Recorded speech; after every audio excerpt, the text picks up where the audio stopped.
Assalamualaikum warahmatullahi wabarakatuh. Saya Ainul Putri Larsati dengan NIM 21060200038 dari program studi akuntansi. Penulis di sini ingin mempresentasikan hasil penelitiannya yang berjudul Pengaruh Penerapan Self-Assessment System, Penerapan E-Filing, dan Kesadaran Wajib Pajak terhadap Kepatuhan Wajib Pajak Orang Pribadi dengan Gender sebagai variabel moderasi di wilayah Kota Tangerang. Studi kasus pada wajib pajak orang pribadi yang terdaftar di Kantor Pelayanan Pajak Pratama Tangerang Barat. Pajak sebagaimana tercantum dalam Undang-Undang Nomor 28 Tahun 2007 didefinisikan sebagai kontribusi wajib pajak kepada negara yang terutang oleh orang pribadi atau badan yang bersifat memaksa berdasarkan undang-undang dengan tidak mendapatkan imbalan secara langsung dan digunakan untuk keperluan negara bagi sebesar-besarnya kemakmuran rakyat. Oleh sebab itu, realisasi penerimaan pajak sangat dimaksimalkan oleh pemerintah. Berikut tercantum target sekaligus realisasi penerimaan pajak di Indonesia tahun 2018 sampai tahun 2023 yang diperoleh melalui laporan tahunan Direktorat Jenderal Pajak. Selanjutnya, pada tabel 1.1 target dan realisasi penerimaan pajak tahun 2018 sampai dengan tahun 2022 dapat disimpulkan melalui laporan tahunan Direktorat Jenderal Pajak. Realisasi penerimaan pajak tahun 2018 sampai dengan tahun 2022 belum tercapai sepenuhnya. Persentase capaian penerimaan pajak di tahun 2019 mengalami penurunan sebesar 7,75% jika dibandingkan dengan capaian realisasi di tahun 2018 yang mencapai angka 92,23%. Selanjutnya, surat tercapainya realisasi penerimaan pajak di tahun 2022 yang mana capaian realisasinya hanya mencapai 119,61% dari target yang ditetapkan. Selanjutnya, pada tabel 1.2, target dan realisasi penerimaan pajak menunjukkan bahwa KPP Pratama Tangerang Barat masih belum stabil dalam mencapai target penerimaan pajaknya. Data yang tersaji menampilkan realisasi penerimaan pajak di tahun 2018 berhasil mencapai di angka 100,644% yang berarti bahwa realisasi penerimaan pajaknya mengalami kenaikan dan hanya mencapai 119,85% dan target yang ditetapkan. Kemudian capaian atas penerimaan pajak di tahun 2021 hingga tahun 2023 cenderung menurun. Selanjutnya pada tabel 1.3, tingkat kepatuhan wajib pajak orang pribadi memperlihatkan terjadi penambahan wajib pajak orang pribadi yang terdaftar di KPP Pratama Tangerang sejak tahun 2019 hingga tahun 2022. Namun jumlahnya mengalami kenaikan pada tahun 2022. Berdasarkan data yang tercantum di atas, jumlah wajib pajak orang pribadi wajib SPT menjadi target rasio kepatuhan wajib pajak setiap tahun. Tetapi faktanya realisasi penerimaan SPT wajib pajak orang pribadi sudah berhasil terpenuhi sebab masih temui banyaknya wajib pajak yang telah melaporkan pajak penghasilannya melalui SPT tahunan. Tabel 1.3 memperlihatkan untuk tahun 2019 rasio kepatuhan tercapai 73,06%, kemudian mengalami kenaikan sebesar 77,63% di tahun 2020. Namun terjadi kenaikan rasio kepatuhan pada tahun 2021 sebesar 84,07%. Meningkat kembali di tahun 2022 sebesar 46,80%. Hal ini tersebut memperlihatkan belum tercapainya konsistensi kepatuhan wajib pajak orang pribadi di KPP Pratama Tangerang Barat. Kemudian pada tabel 1.4 ada perbandingan WPOP wajib SPT berdasarkan data yang tercatat di atas. Memperlihatkan bahwa masih terdapat wajib pajak yang belum sepenuhnya menggunakan sarana penyampaian SPT secara elektronik atau melalui e-filing. Selain itu, beberapa wajib pajak masih melakukan pelaporan SPT secara manual melalui kantor pajak. Adapun rumusan masalah yang dilandasi dengan adanya permasalahan yang tercantum dalam latar belakang sebagai berikut. Yang pertama, apakah penerapan self-assessment system memiliki pengaruh terhadap kepatuhan wajib pajak orang pribadi? Yang kedua, apakah penerapan e-filing memiliki pengaruh terhadap kepatuhan wajib pajak orang pribadi? Yang ketiga, apakah kesadaran wajib pajak memiliki pengaruh terhadap kepatuhan wajib pajak orang pribadi? Yang keempat, apakah penerapan self-assessment system, penerapan e-filing, dan kesadaran wajib pajak memiliki pengaruh terhadap kepatuhan wajib pajak orang pribadi? Selanjutnya ada tujuan penelitian. Diadakannya penelitian ini sebagaimana berlandaskan sesuai dengan rumusan masalah penelitian yang telah dirumuskan sebelumnya memiliki tujuan. Yang pertama, untuk membuktikan apakah penerapan self-assessment ini sistem memiliki pengaruh terhadap kepatuhan wajib pajak orang pribadi. Yang kedua, untuk membuktikan apakah penerapan e-filing memiliki pengaruh terhadap wajib pajak orang pribadi. Ketiga, untuk membuktikan apakah kesadaran wajib pajak yang memiliki pengaruh terhadap kepatuhan wajib pajak orang pribadi.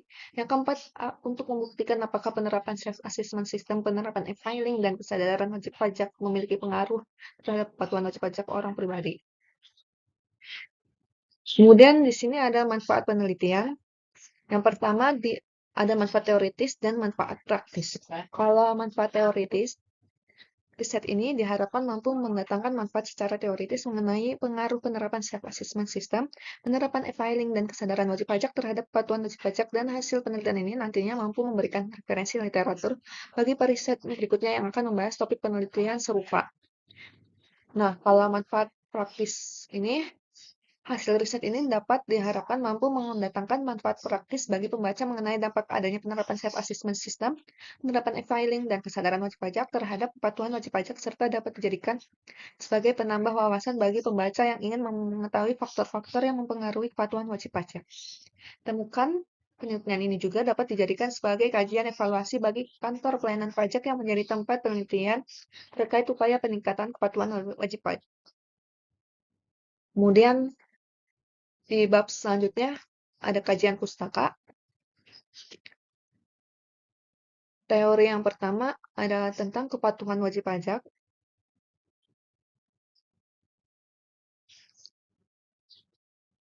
Apa sih itu kepatuhan wajib pajak? Menurut Pratama James dan Aley dalam penerbitnya Rizkyah DKK tahun 2020 menyatakan bahwa kepatuhan membahas mengenai seberapa baik wajib pajak dalam mematuhi peraturan pelaksanaan pajak dengan menyelesaikan kewajiban perpajakannya sesuai peraturan pelaksanaan perpajakan yang diberlakukannya.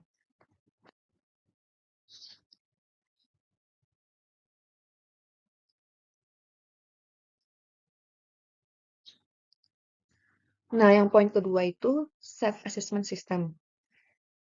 Menurut resmi tahun 2019 menyatakan bahwa self-assessment system ialah sebuah sistem pemungutan pajak dengan melimpahkan tanggung jawab penuh kepada wajib pajak untuk menghitung dan menentukan besaran utang pajak penghasilannya, membayar, serta melakukan pelaporan atas jumlah pajak urutannya setiap tahun dan berlandaskan pada peraturan perundang-undangan yang diberlakukan. Nah, yang poin ketiga itu penerapan e-filing system. Menurut Pandiangan tahun 2014 mendefinisikan e-filing sebagai salah satu cara untuk mendapatkan penyampaian surat pemberitahuan atau SPT secara online melalui sistem elektronik dengan melalui akses internet pada situs resmi Direktorat Jenderal Pajak pada www.pajak.co.id atau melalui aplikasi server provider yang secara resmi ditunjuk oleh Direktorat Jenderal Pajak. Adanya penerapan sistem e-filing tentunya akan mendatangkan keuntungan bagi wajib pajak karena dapat menghemat biaya dan waktu yang digunakan lebih efisien tanpa harus datang ke kantor pelayanan pajak ataupun di CP. Poin yang terakhir, yang keempat, kesadaran wajib pajak. Menurut Rahayu tahun 2017, menyatakan bahwa kesadaran wajib pajak didefinisikan sebagai suatu kondisi di mana wajib pajak memiliki pemahaman yang baik tentang makna, manfaat, ataupun tujuan dari adanya pajak yang dibayarkan kepada negara. Selanjutnya ada kerangka pemikiran. Menurut Sugiono tahun 2022 mendefinisikan bahwa kerangka berpikir sebagai sebuah model konseptual yang menjelaskan sebagaimana sebuah teori memiliki hubungan dengan berbagai faktor yang telah dilakukan identifikasi dan dikategorikan sebagai persoalan yang penting. Kerangka pemikiran yang ada pada penelitian ini ialah pengaruh penerapan self-assessment system pada variabel X1, penerapan e-filing pada variabel X2, dan kesadaran wajib pajak pada variabel X3 terhadap kepatuhan wajib pajak pada variabel Y. Berdasarkan penjelasan tersebut, adapun hipotesisnya.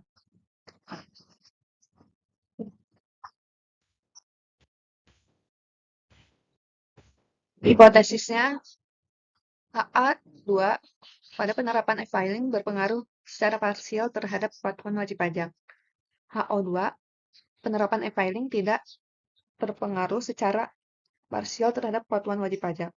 HA3, kesadaran wajib pajak berpengaruh secara parsial terhadap kepatuhan wajib pajak. HO3, kesadaran wajib pajak tidak berpengaruh secara parsial terhadap kepatuhan wajib pajak. Selanjutnya di sini ada metode penelitian. Poin yang pertama ada jenis dan desain penelitian. Penelitian ini akan diselesaikan melalui penyebaran angket atau responden secara langsung untuk mendapatkan data penelitian.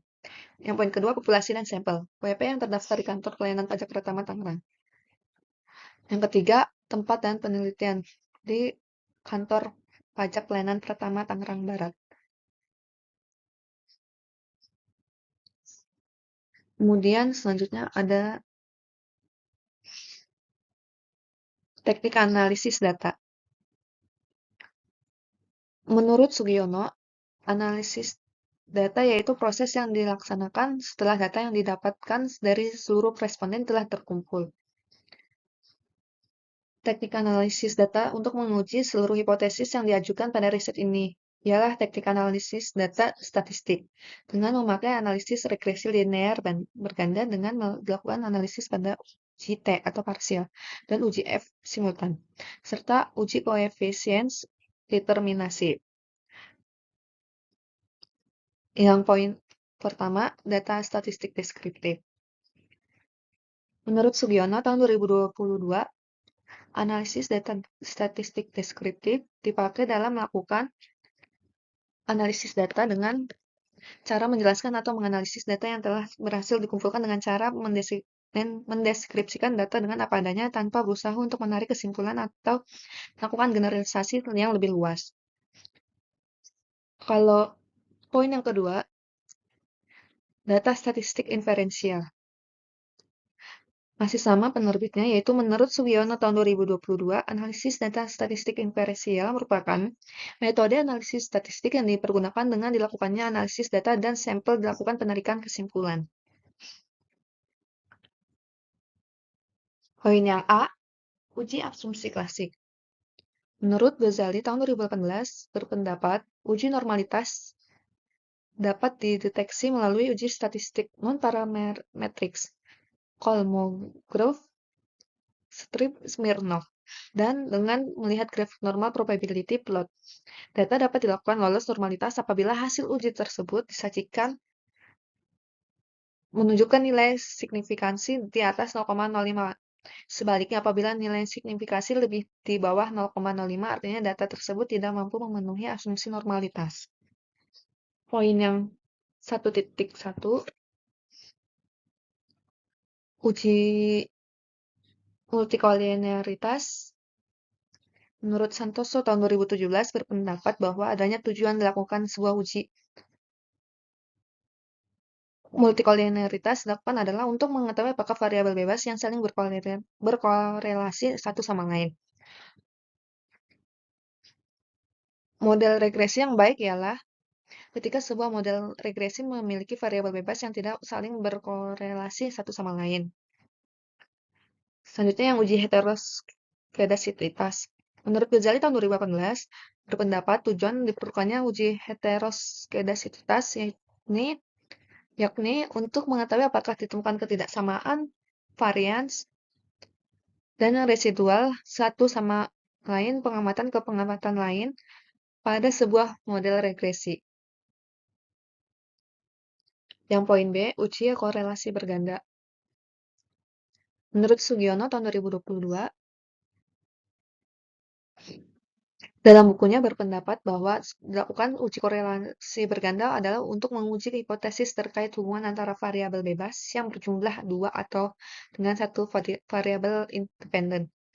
Pada penelitian ini, berarti bahwa uji korelasi berganda dilakukan untuk mengetahui sebuah hubungan antara penerapan self-assessment system, penerapan e-filing, dan kesadaran wajib pajak dengan kepatuhan wajib pajak. Yang poin C, uji regresi linear berganda. Menurut Sugiono tahun 2022, dalam bukunya berpendapat bahwa dilakukan uji korelasi berganda adalah untuk menguji hipotesis terkait hubungan antara variabel bebas yang berjumlah 2 atau lebih dari satu variabel dependen. Pada penelitian ini berarti bahwa uji korelasi berganda dilakukan untuk mengetahui sebuah hubungan antara penerapan self-assessment system, penerapan e-filing, dan kesadaran wajib pajak dengan kepatuhan wajib pajak. Baik, terima kasih presentasi yang saya sampaikan. Kurang lebih mohon maaf. Wassalamualaikum warahmatullahi wabarakatuh.